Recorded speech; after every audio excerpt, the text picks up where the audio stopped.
অসমৰ ৰাজনীতিত ভাৰতীয় জনতা পাৰ্টিয়ে 65% সংখ্যালঘু লোক থকা কৰিমগঞ্জৰ দৰে সিট জিকাটো এটা অনন্য ঘটনা আছিল।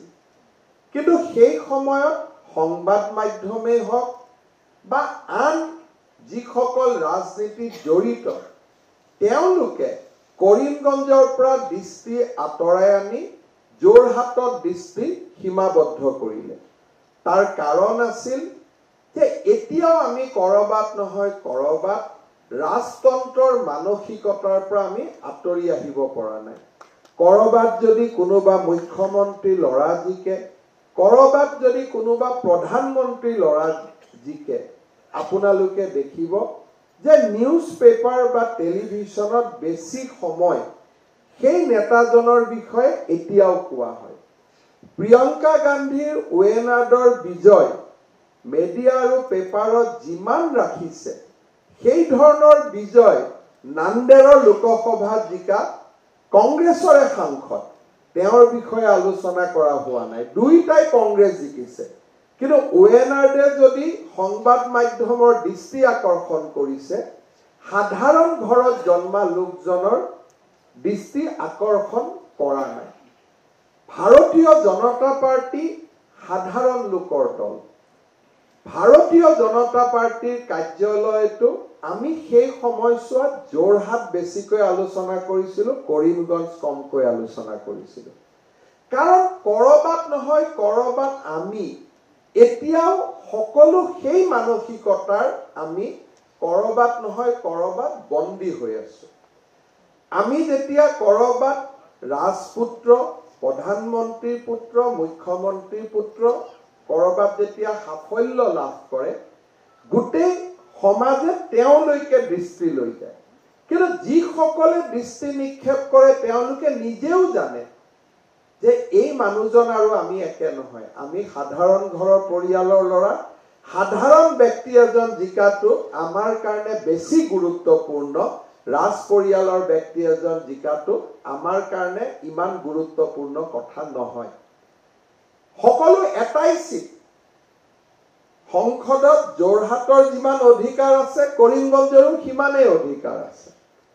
কিন্তু অসমৰ সংবাদ মাধ্যম আৰু অসমৰ ৰাজনীতিৰ লোকসকলে কৰিমগঞ্জৰ বিশাল বিজয়ৰ প্ৰশংসাৰ পৰা ভাৰতীয় জনতা পাৰ্টিক 100 যোজন দূৰত ৰাখিলে।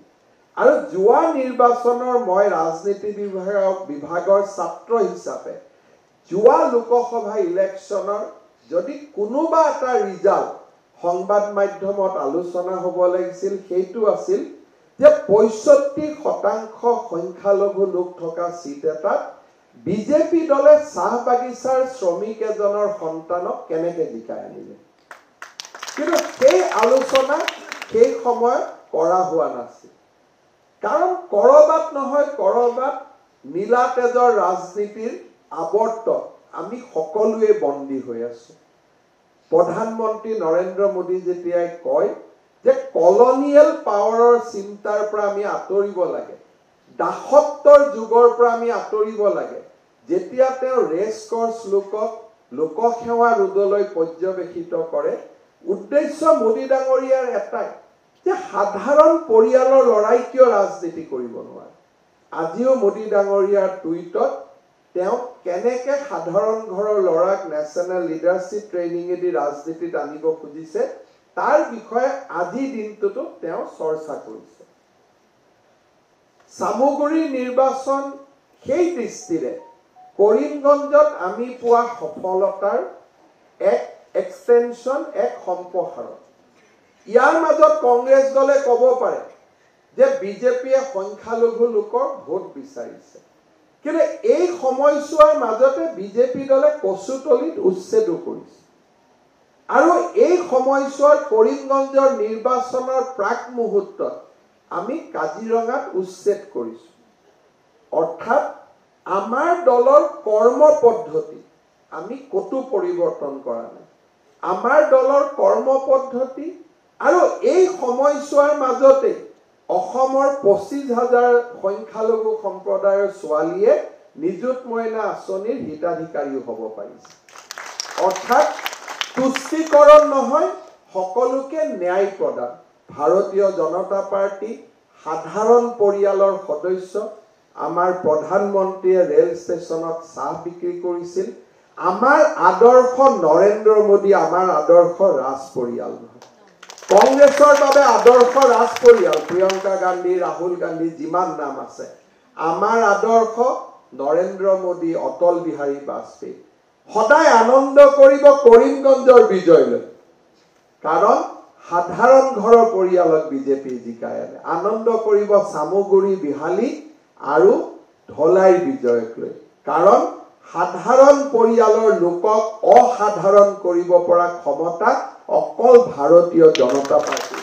মোৰ দৃষ্টিত বিহালী সমষ্টি এটা কাৰণেই চৰ্চিত আছিলে যে তাত ভাৰতীয় জনতা পাৰ্টিয়ে চাহ বাগিচাৰ চকীদাৰৰ ল'ৰা এজনক প্ৰাৰ্থিত্ব দিছিল। তাৰ বাদে বিহালীৰ নিৰ্বাচনৰ আন কি বিশেষত্ব আছিল মই নাজানো।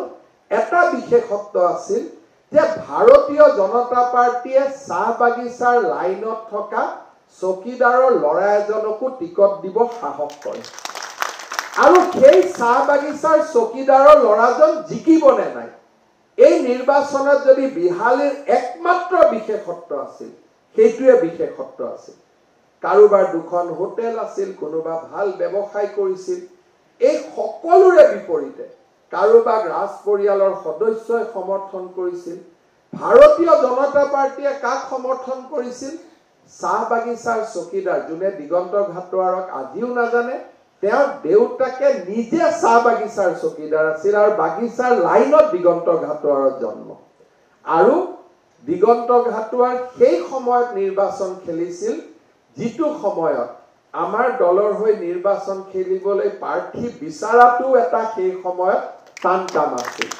কোনে ৰাজ পৰিয়ালৰ ল'ৰাই প্ৰচাৰ কৰিছিল সি চৰ্চাই হ'ব নালাগিছিল।